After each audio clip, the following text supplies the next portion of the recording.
Hey there, Josh Iverson with iMedia Audiences. I know a lot of the question we get is from healthcare professionals, specifically dentists, who get a lot of online reviews, and a lot of people make the decisions on which dentist to choose, which doctor to choose based on those Google reviews. So I wanted to go right to the ADA, just to look at their recommendations. And the good news is that once I looked at what the AD recommends, it actually follows the best practices that iMedia Audiences has been using over the years, which will ensure that our clients and healthcare professionals are protected as well as their patients. So let's take a quick look at what the ADA says. So number one, it really does identify the importance of reviews. 84% of the public trust online reviews to help them make decisions. So if you're not doing anything with reviews, you're way behind, because every new dentist graduating, every new corporation that's really taking over dentistry as we know it, is totally in jumping into online reviews. So if you're not doing online reviews, it's probably the number one thing for your dental practice. Um, then you're already behind, and it's going to be hard to catch up. The top dentists are going to have well over 300 reviews in most major markets across the US. And if you're responding to all those reviews, you're actually doubling the power of that review. So let's take a look at how to respond. So the number one thing is, when you respond, be mindful of how you do so. Strive to be professional, prompt, and private. After all, HIPAA, as well as state privacy laws and ethical considerations, can apply to online review sites. Now, I'm not an attorney, so I'm just reviewing this information and sharing my opinion. Obviously, if you're in a unique situation, you should do. Um, Now it's about, how should I monitor my online reviews? You or a trusted staff member should periodically monitor your online reviews. Start by Googling your name and or your practice's name. Use incognito mode so you can see what potential patients see. Right. So you can hire us and our digital marketing assistants to do this for you and notify you, just as an extra layer of helpfulness monitoring those reviews. We monitor it all in a public world. Everything that we're monitoring is available to you. We're generally also using your website as the main source of truth.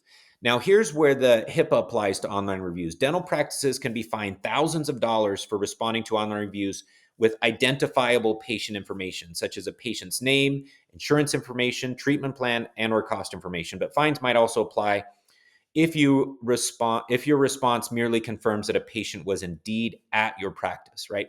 So this is how we operate, right? If it's a anything that confirms that that individual is a patient, um, basically could violate HIPAA, right? So thank you for coming in today is a no-no. Thank you for this amazing review is great. Thank you for being part of the Torgali family. Might work, or something along those lines. Dental practice family is a good thing, right? But essentially, if you are talking about confirming that they're a patient in any way, that's a no-no. The biggest violation is for negative reviews, right? Because for negative reviews, individuals end up sharing a lot of information. So if an individual is writing a negative review, they're sharing a lot. You're like, no, it actually didn't happen this way. It happened this way. You're confirming that that person is indeed a patient. So the proper response for any negative review is, dear so-and-so, please call because of HIPAA, we cannot respond. Please call our office and we can resolve any challenges you have. That's option one.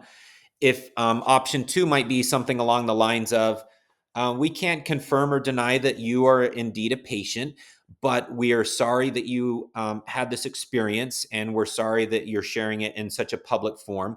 Please call our office so that we can talk to you about any concerns, whether you're a patient or not, right? You can kind of ambiguously explain that. And then the last thing you can do is simply say, dear so and so, please call our office if you have any concerns. And here's the number, right? And that's pretty much it. Because really, everyone else looking at that negative review, they just want to see that you care and that you respond.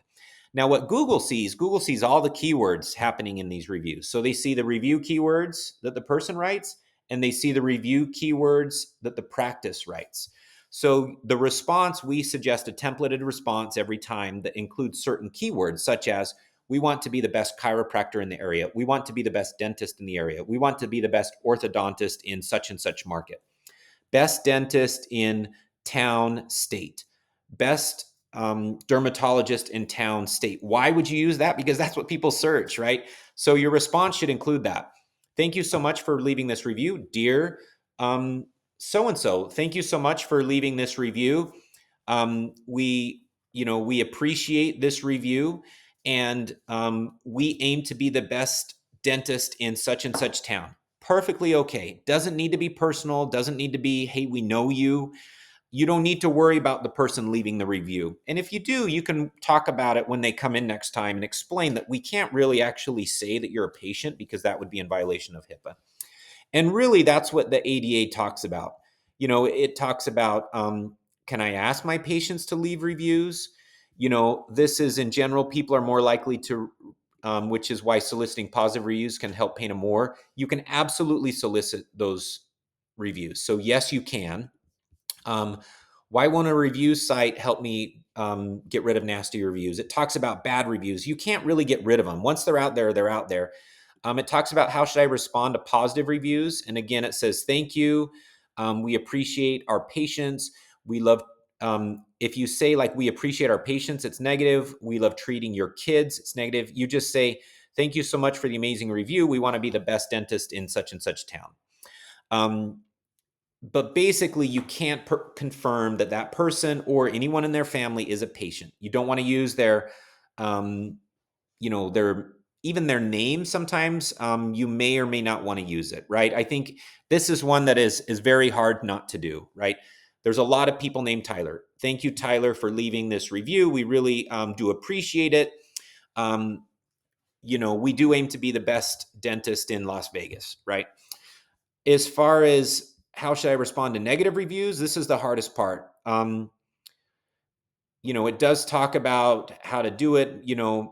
Don't say things like, again, you can't confirm that they were there at all. You could certainly say, if you're not referencing that this patient is, seeking treatment, or, you can review this in a little bit more detail, but essentially using generalities is what they're suggesting. You can help protect your practice from potential patient confidentiality law violations. So anyway, all of this is ingrained into our team members, and our virtual marketing assistants are trained to respond appropriately. And all of this is taken care of in our review response engine. It uses AI as well. And then we're obviously doing the training. So if you have any questions or like more information, then great. But it's a great place to, the ADA is a great source. And I'm sure there are lots of other medical professional organizations that do the same. All right, take care.